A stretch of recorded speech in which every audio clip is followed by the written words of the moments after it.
A soft, toasted bun, crisp, cool lettuce, sweet, vine-ripened tomatoes, and in the middle of it all, a juicy seasoned beef patty. Widely hailed as America's favorite food, the history of the hamburger is filled with mythology. Many folks have claimed they were the first to place a ground beef patty between two slices of white bread. Who wouldn't want to be responsible for inventing such a beloved American treat? Sadly, we don't know who the true burger originator is. However, we do know a lot about how this classic sandwich gained a foothold in America, where billions are eaten each and every year. A common misconception is that the first hamburger was created in Hamburg, Germany. While the inspiration for the hamburger came from Hamburg, the sandwich concept was invented much later. During the 19th century, Hamburg became famous for their beef, from cows raised in the regional countryside.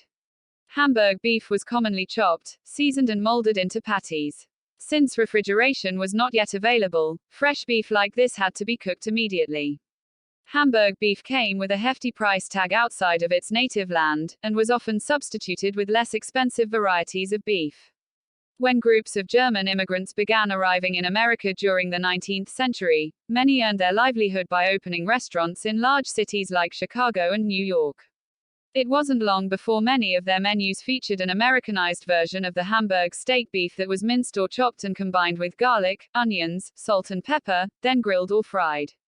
In 1837, New York's Delmonico's restaurant offered a Hamburg steak on its first menu. At 10 cents it was the most expensive item, twice the cost of pork chops, veal cutlets and roast beef. A German restaurant at Philadelphia's Centennial Exposition in 1876 served Hamburg steaks to thousands of customers.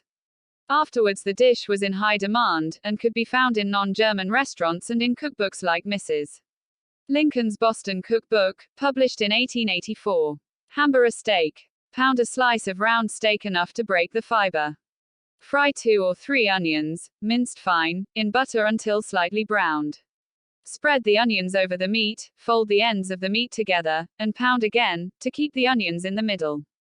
Broil 2 or 3 minutes. Spread with butter, salt and pepper. This is where Hamburg, Germany's link to America's classic hamburger ends. The difference between Hamburg steaks and hamburgers as we know them today is, quite simply, the bun.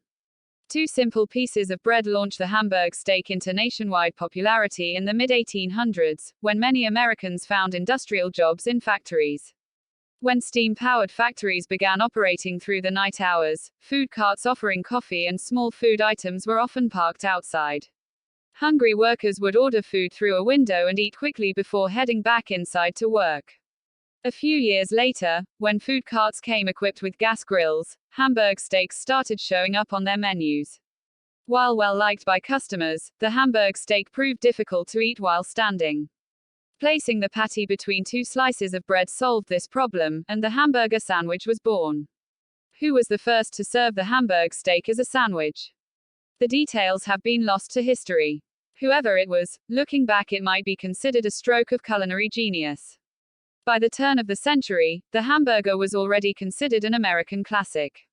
In 1921, Billy Ingram and Walter Anderson opened the first fast food hamburger establishment, White Castle, in Wichita, Kansas.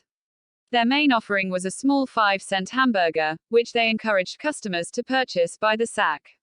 At that time, in part because of Upton Sinclair's novel The Jungle, many Americans were concerned with the sanitary practices of the meat industry. White Castle addressed the fears of their customers by furnishing their clean, white-decorated restaurants with stainless steel countertops that could be easily wiped down. Their hamburger meat was ground in plain sight, ensuring patrons that they were paying for a quality meal. Around the same time, hamburgers became a popular menu item at roadside diners and soda shops, where they were often served alongside French fries and milkshakes. The hamburger continued to grow in popularity throughout the following decades, only suffering with the food shortages and meat rationing of World War II. During the war, American soldiers brought hamburgers overseas with them. They were easy to make and helped to cure some of the homesickness felt by the troops.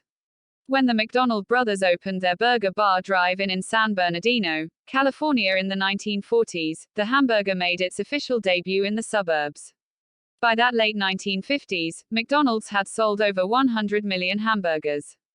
Today, they sell over 75 hamburgers per second.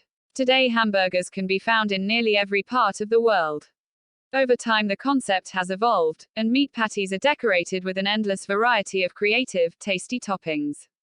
The meat patties themselves have been replaced with healthier options, including black bean, turkey, and salmon burgers, though one might argue that these do not really qualify as burgers in the traditional sense. Fast food establishments have also become more adventurous with the hamburger patties. At Moss Burger in Japan, you can order a rice burger, and McDonald's in India developed a makalu tikki burger made from fried potatoes and peas topped with tomatoes, onions, and spicy condiments to satisfy the dietary restrictions and taste preferences of their Hindu diners. Throughout the years, hamburgers have endeared themselves to a variety of food lovers. Restaurants across the country compete for who can create the biggest hamburger, and culinarians write books devoted to cross-country road trips in search of the very best burger.